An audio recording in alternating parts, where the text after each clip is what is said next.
Yeah, what's good, everybody? Welcome back to Does Boxing. Back with another one. So this one, we're gonna pregame, and we're gonna talk about these fights that's coming up Friday on Showbox, and I'm saying on Showtime. We got some good fights, man. You know, the combined records is like 81 and 81 and 0. You know what I'm saying? The three fights. It's a bunch of prospects, so we're gonna run that down. So salute to everybody coming through the building. Make sure you guys subscribe, hit the like button, all that good stuff. Feel free to drop a comment. You know what I'm saying? It's all good. So we're gonna get into it. So on Showbox this weekend, you got a three-fight card that they're gonna televise. Then you got a couple of notable guys on the undercard that they'll probably show highlights of. But there's some real good fights. All these guys is gonna be showcased on the telecast. Gonna be they undefeated, and these fights is pretty much 50-50, except for maybe one of them. But we're gonna run it down. So on the off TV portion, you got Ali Ismailov. He's facing off against Israel Duffus. Now, Ali, he's a rugged type of fighter, come forward type of guy. He's trained by John David Jackson. Real aggressive, strong. You know what I'm saying? He come to fight, man. I think he's only like 5-0, something like that, 6-0. You know what I'm saying? He's strong type of guy. He gonna put a lot of pressure on Duffus.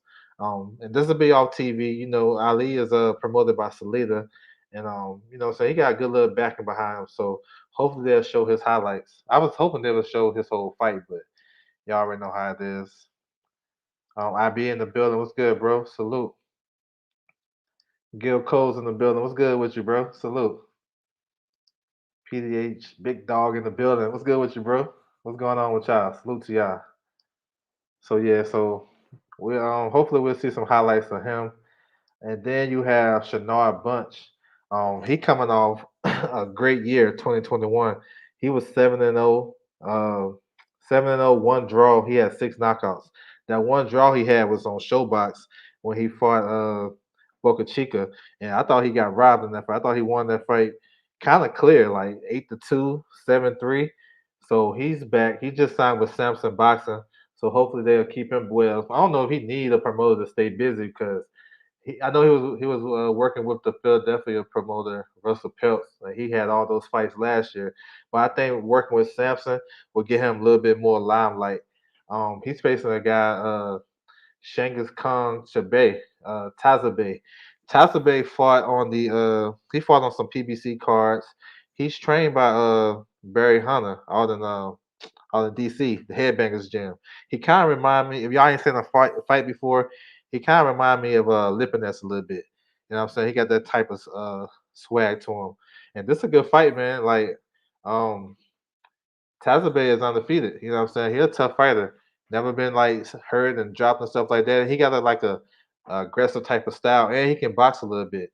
Shanard Bunch is kind of a basic fighter, but he's good at everything.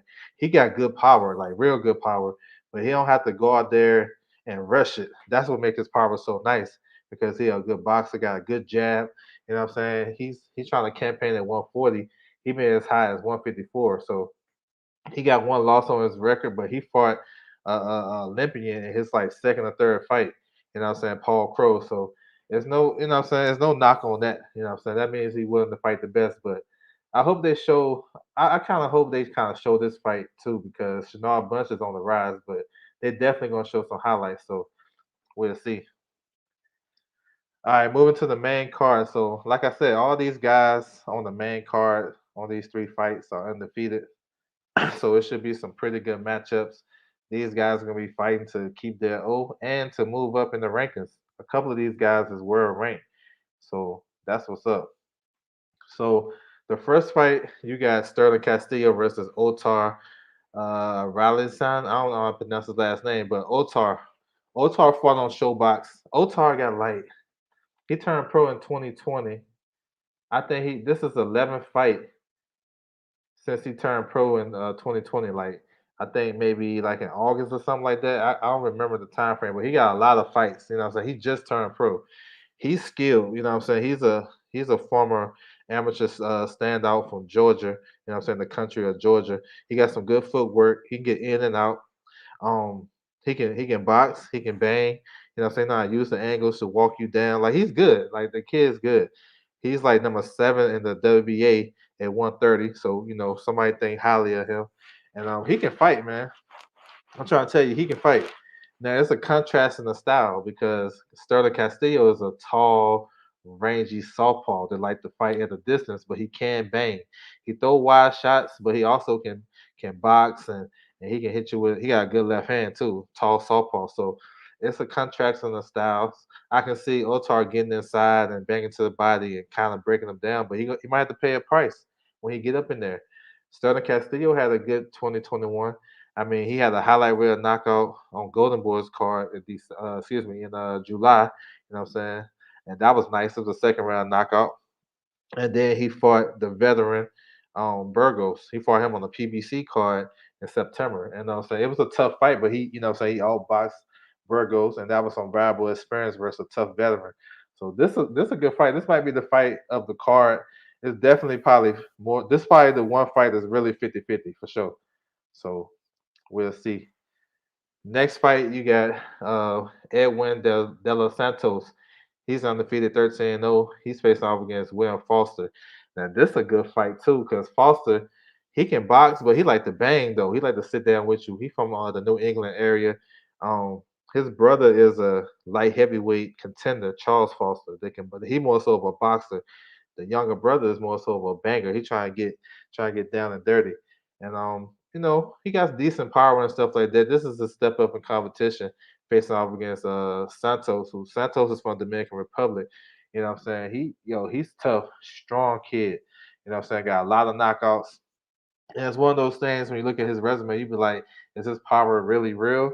Because these guys coming over from these they have built up records and stuff like that, fighting competition that you haven't heard of. He's a southpaw.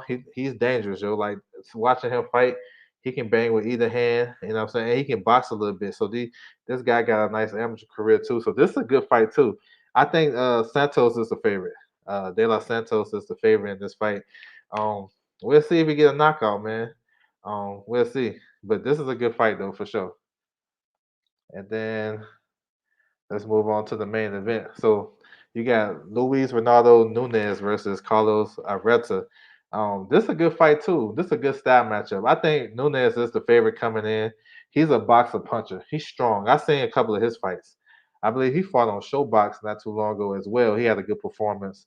Um, he's a strong kid, man. Like he do a lot of good things in the ring. He can give you angles and stuff like that, but he got some power too. You know what I'm saying? I think he's legit. He got a world ranking at 122 pounds in the WA as well. So he's looking to improve that record and maybe move on to bigger and better things. Arietta now, he's a good fighter too. I like him because he digs to the body and he's consistent to the body. Like he'll throw combinations up top and finish off to the body. Like he's a real good fighter. He's a shorter fighter, so he gonna be wanting to get in and get low and get to the body, but he might have to pay a cost for that. So you're gonna have to make sure he's defensively responsible. But this is a pretty good matchup though. You know what I'm saying? I like Nunez in this fight, but I think Ariella gonna definitely come to fight. And then all three fights, I think all three fights gonna be competitive, and we'll see. So something to look forward to starting the new year. We just had the pay-per-view card with the heavyweights. You know what I'm saying? Some good action.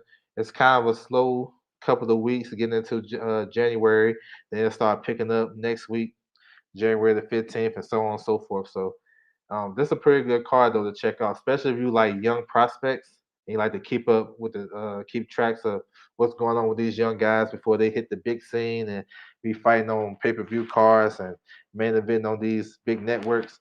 This is the time to catch them. You know what I'm saying? Catch them while they're young, catch them while they, what I'm saying, still developing. And you can kind of like follow their career if that's something you're into. So that's what's up, man. So I want to salute everybody coming through the building. Make sure you guys subscribe if you haven't. You can hit me on my social medias. It's scrolling across the bottom. Twitter at OverJ, Instagram L Does Boxing. Feel free to hit me up behind the scenes. Make sure you guys check out this card. Friday night Showbox on Showtime. Feel free to check it out. You know what I'm saying? So I appreciate you guys rocking me. That's my time, and I'm out.